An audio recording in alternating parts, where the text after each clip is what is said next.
You are listening to The Mauer Report, a live radio show that ventures into the mysteries of life, as well as the hot topics of the day, either political or business.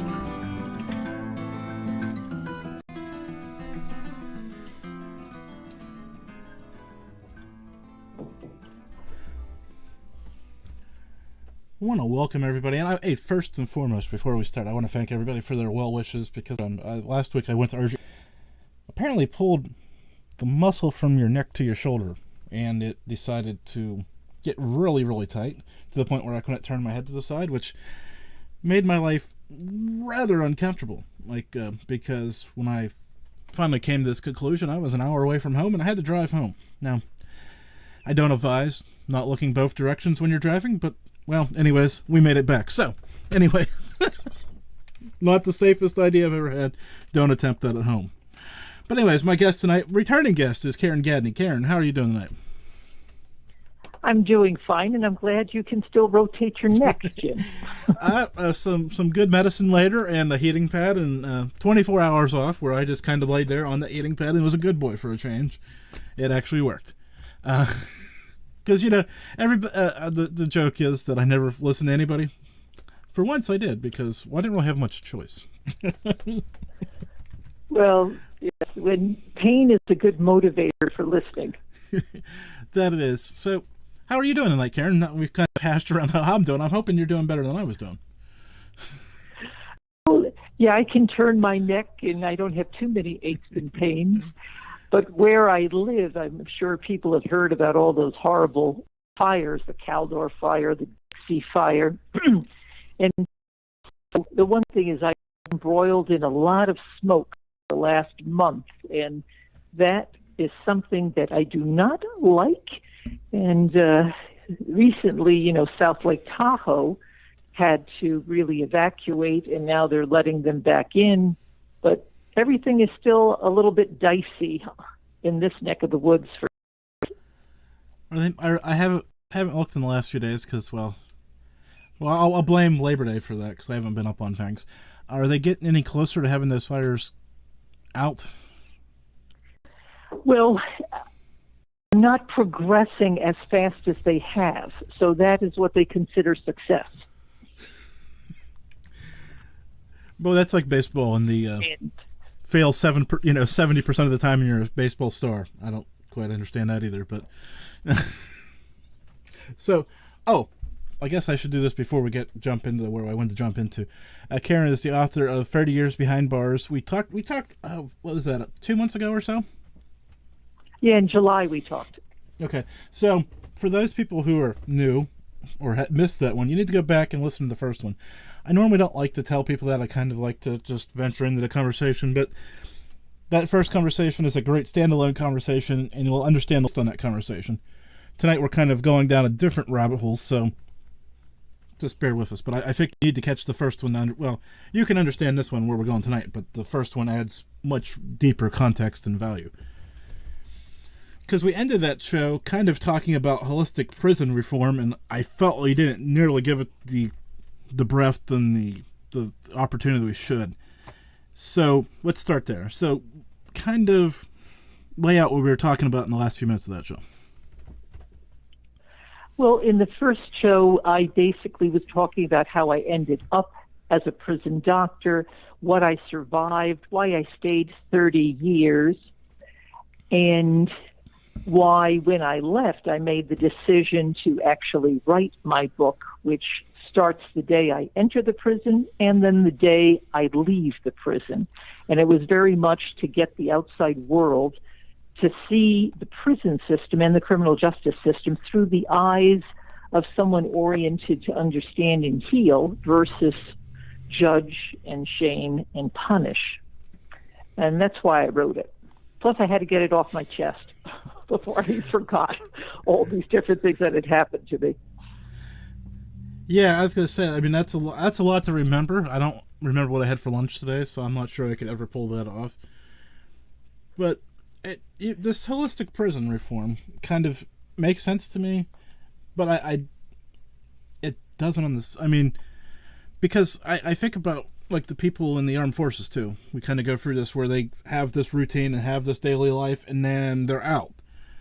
And for many of them, on both sides of the coin here, returning to quote-unquote normal life is not easily obtainable because it's not what they're used to. And like for the military people, I mean, if they leave right after high school, they never had a quote-unquote normal life.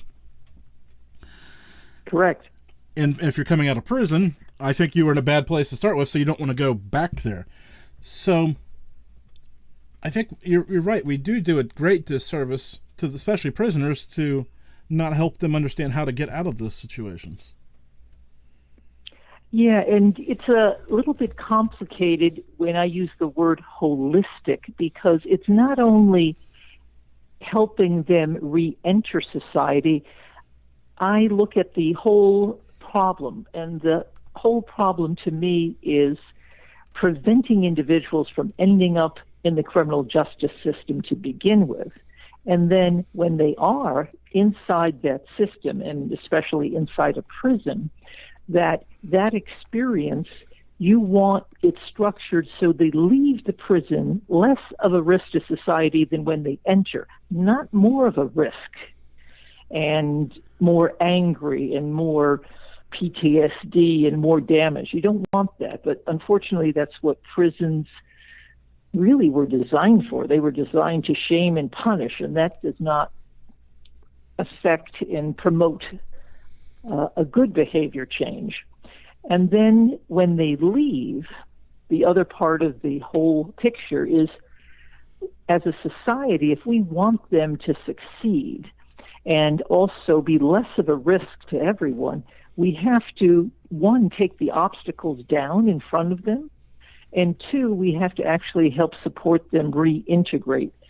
And I would say that the military has a similar problem where many of the soldiers and vets who come back, they've been traumatized in their own way, just like inmates have been traumatized.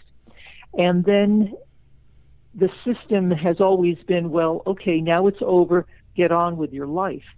And for some can do it, and then there's a huge chunk that truly need support to reintegrate. Yeah. And that's holistic, and I can go into depth of all those three parts. Any of those parts that is off, the system isn't going to succeed well. Yeah, I was going to say, go ahead and keep going, because I'm interested. Like I said, I've been thinking about that, obviously. That's why I brought you back, because I've been thinking about it. I'm just trying to wrap my head around what buttons to push to help, I don't know, reach out and try to make the effect change. Right. And, we can start with the prevention and go forward, or we can start with how to reintegrate them. And I think that right now, to me, all three are very important.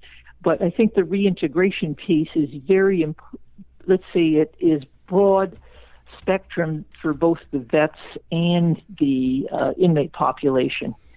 And for the inmates, people have to realize and think about this, where if you come into the prison and you are put in a cell and you're stripped of everything that you once, let's say, loved or possessed or made you have an identity, and then you are having people who are in charge of your life and at any time can make you more miserable, affect every system you ever thought of, your mail, your medical care, your legal work, your appearance. Everything is affected that you don't have any real control over anymore.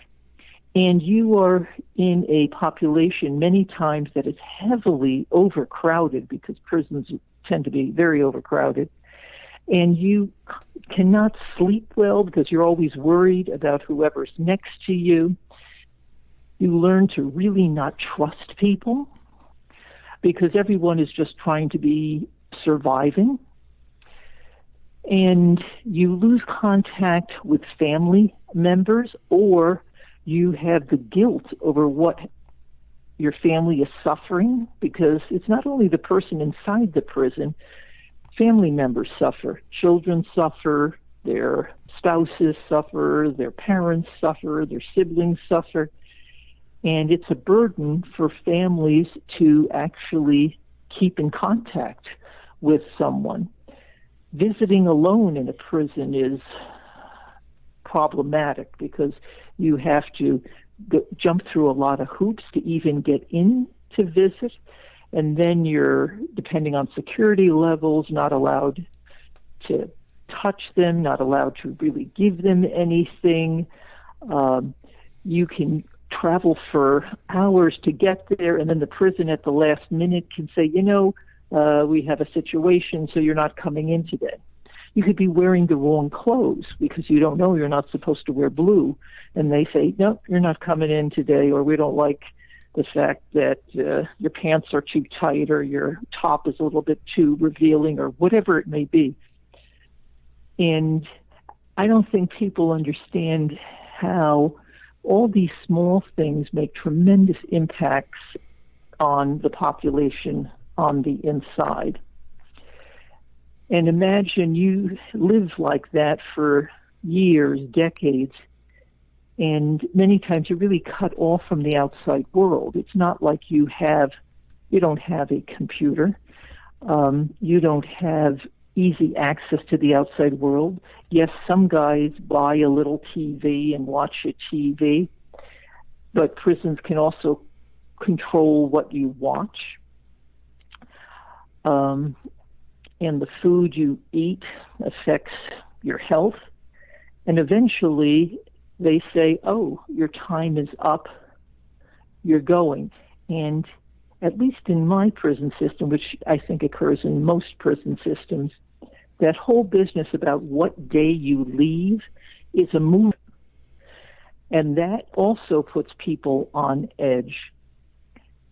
Imagine in a prison, you have timekeepers.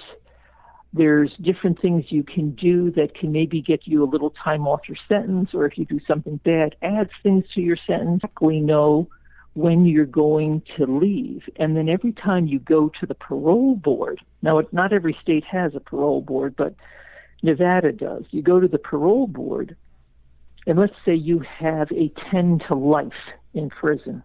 That means you have of 10 years. So you do a minimum of 10 years, and then a couple of years later, you go to the parole board, and then they look, and the parole board is also very arbitrary. They look at information, but if you have someone who, let's say, had a bad night, didn't sleep well, they're like, no, I'm not letting him go.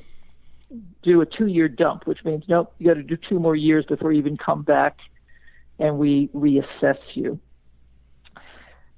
And let's say then he actually does get paroled.